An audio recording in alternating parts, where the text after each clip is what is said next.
नैमिषारण्य क्षेत्र में 88,000 महात्माओं से सूत जी बताते हैं कि मनुष्य में और देवताओं में ये अंतर है कि मनुष्य दूसरों को कष्ट कैसा हो इसके लिए कार्य करता है, परंतु देवता ऐसे हैं जो दूसरों को कष्ट ना हो उसका ध्यान रखते हैं।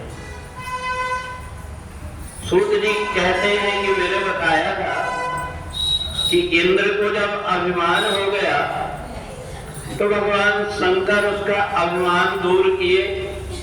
क्रोध तो आया, पर उस क्रोध को भगवान भोलेनाथ ने समुद्र में फेंक दिया और उससे एक पुरुष उत्पन्न हो गया जिसका नाम था जालंधर।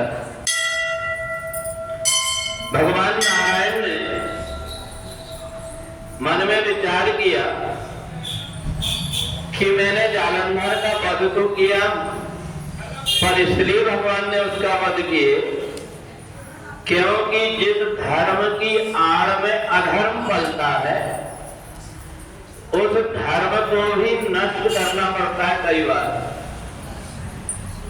वृंदावनी पतिव्रता थी, धर्म का पालन कर रही थी, परंतु उसकी आड़ में एक अन्याय और अधर्म पल रहा था, वो था जालंधर।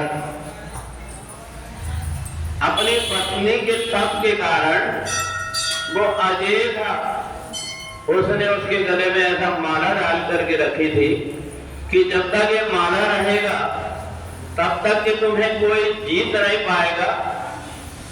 भगवान ने मन में विचार किया कि मेरा तो अवतार धर्म को आगे बढ़ाने के लिए होता है, परंतु ये धर्म कर्म कर रही है वृंदा, इसके धर्म को मेरे को नष्ट इसलिए करना पड़ेगा कि इसका केवल धर्म हो रहा है परंतु उससे शक्ति पाकर के अधर्म बढ़ रहा है।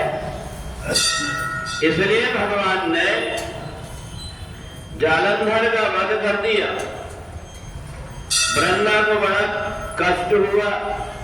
वृंदा को जब पता लगा कि भगवान नारायण ने मेरे साथ छल किया तो उस समय वृंदा ने भगवान को श्राप दे दिया, जाओ मैं तुम्हें श्राप देती हूं, तुम पत्थर बन जाओ। इधर लक्ष्मी जी ने जब देखा कि मेरे पति को श्राप दे दी वृंदा ने, तो उस समय लक्ष्मी जी ने भी वृंदा जो जालंधर की पत्नी थी उसको श्राप दे दिया और कहा कि तुम भी जाकर के लकड़ी हो जाओ। इतने में नारद जी आ गए, दोनों के क्रोध को शांत कराए। देवी भगवान तो बड़े दयालु है, वो जो कुछ भी लीला करते हैं उसके पीछे कोई ना कोई कारण रहता है। इसलिए एक काम करो, तुम दोनों शांत हो जाओ। भगवान पत्थर तो बनेंगे पर शालिग्राम बनेंगे और तुम लकड़ी बनोगी, परंतु साधारण नहीं, तुलसी बनोगी जिसकी कि हर समय पूजन होगी। और जब तक के भगवान शालिग्राम के ऊपर तुलसी पत्र डाल करके भोग नहीं लगाएंगे तो भगवान ग्रहण नहीं करेंगे। इसलिए आज का तो जो दिन है वो तुलसी विवाह का माना जाता है। भगवान नारायण ने वृंदा को स्वीकार किया।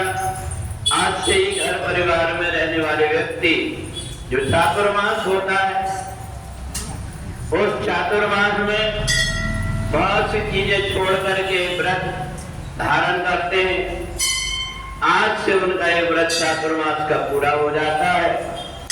भगवान नारायण का भी चातुर्मास पूरा हो जाता है। इसलिए आज की एकादशी को देव उठनी एकादशी के नाम से कहा जाता है।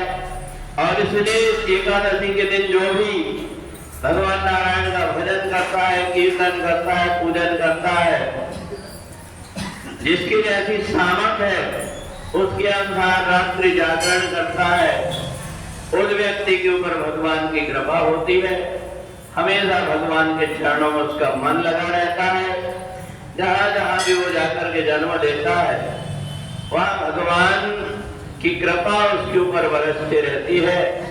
तो इसलिए जिस व्यक्ति ने 4 महीने तक व्रत किसी कारणवश पूर्ण रूप से नहीं कर पाया हो, आज का दिन यदि वो भगवान के नाम का जाप करके अपना जीवन बिताता है तो उसका आज का ये दिन यज्ञ से बढ़कर के हो जाता है।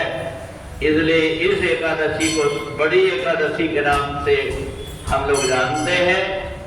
और आज वही एकादशी है, भगवान नारायण और तुलसी का आज विवाह होता है। तो अपने घर घर में जो वृंदा लगी हुई है, बड़े उत्साह के साथ में आप लोग भगवान नारायण का और तुलसी का विवाह करें। इसी प्रकार से मंगल सभी के जीवन में होता है। यही उद्देश्य है आज की इस एकादशी का। जो भी एकादशी महात्मा की कथा सुनता है उसको 1000 गाय दान करने का पुण्य प्राप्त होता है। बोले सच्चिदानंद भगवान की जय।